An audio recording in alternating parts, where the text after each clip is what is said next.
Kita dengar tadi lantunan ayat yang begitu syahdu kita mendengar, dan itu pasti akan kita rasakan dan akan kita terapkan. Allah Ta'ala mengatakan, yauma nad'u kulla unasin biimamihim. Setiap orang nanti di padang mahsyar akan dipanggil langsung dengan imamnya. Siapa imam kita? Tanyakan kalau semua sekarang kita meninggal, kita berada di padang mahsyar seperti sekarang ini, berjublan orang berkumpul, kemudian Allah memerintahkan kepada malaikat-malaikatnya untuk supaya memanggil setiap orang dengan imamnya. Kita akan berada di dalam golongan siapa? Bahkan kita sudah lupa, tidak ada seorang pun di antara kita kecuali akan ditanya. Di dalam hadis sahih Nabi SAW bersabda, tidak ada seorang pun di antara kita kedil yang lahatkan di dalam kuburnya kecuali akan ditanya, apakah pendapatmu tentang orang itu yang diutus oleh Allah.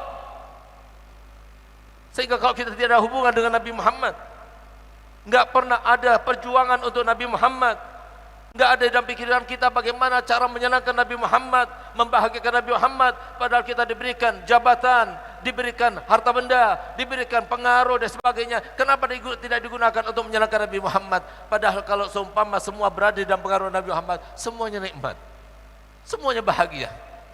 Demi Allah, saya berani bersumpah, nikmat Allah yang Allah berikan kepada saya sekarang ini, yang paling besar yang kami rasakan sekarang ini, yang paling nikmat, yang paling lezat yang kami rasakan adalah nikmatnya syariat yang diajarkan oleh guru-guru kita sampai kepada kita. Alhamdulillah dengan begini kita bisa berakhlakul karimah. Alhamdulillah dengan begini kita bisa menganggap semua saudara. Alhamdulillah dengan begini kita bisa merasa bahwa kita nggak ada apa-apanya, nggak pernah berbuat apa-apa. Kalau saya punya Abah berkata begini, Segaf, nanti kalau seumpama di suatu waktu kamu akan menjadi seorang ahli pidato, ahli orator, ingat, itu bukan karena kepiawaianmu, ingat, itu bukan karena ilmumu yang hebat, tidak, tapi itu semuanya karena kamu dimanjakan oleh Allah Ta'ala dengan kebaikan. Mungkin karena berkat doa orang tuamu, mungkin karena berkat doa gurumu, mungkin karena berkat amal yang kamu lakukan diterima oleh Allah Ta'ala, Allah ganjar dengan itu, tapi bukan karena kita. Sampai saya punya Abah berkata, jangan pernah kita merasa bahwa kita telah berbuat.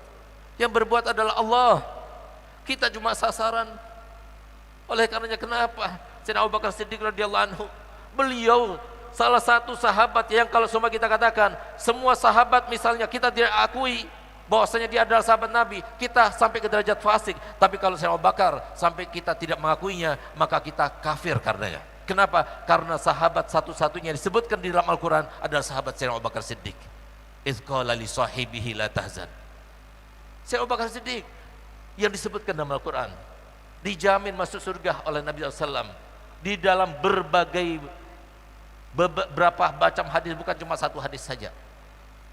Tapi beliau suatu waktu ketika sedang duduk-duduk bersama Sayyidina Umar bin Khattab, lihat bagaimana anak didik Nabi kita Muhammad SAW. Maka beliau mengambil tanah, lalu dia meletakkan di atas tanah, di atas kepalanya, seraya berkata, andai kata Abu Bakar adalah bagaikan seekor lembu, seekor kambing yang digemukkan oleh pemiliknya. Setelah gemuk, disembelihnya. Setelah sembelih, dimakannya. Setelah dimakan, dicerna dalam perutnya, kemudian keluar menjadi kotoran. Andai kata Abu Bakar adalah kambing itu yang sekarang menjadi kotoran. Sayyidina Umar tidak mau kalah. Beliau juga ikut menangis bersama Sayyidina Abu Bakar Siddiq. Dan dia berkata, andai kata Umar adalah rerumputan yang dimakan oleh kambing-kambing itu, setelah itu dicerna dalam perutnya dan kemudian menjadi kotoran. Andai kata Abu Bakar rumput yang sekarang ini menjadi kotoran. Ini Abu Bakar, ini Umar. Bagaimana dengan kita dan kita? Apa yang kita lakukan semua dipertanggungjawabkan depan Allah. Apakah kita termasuk yang selamat? Sementara kita selalu setiap saat menggibahi orang ini, memvonis orang ini sebagainya.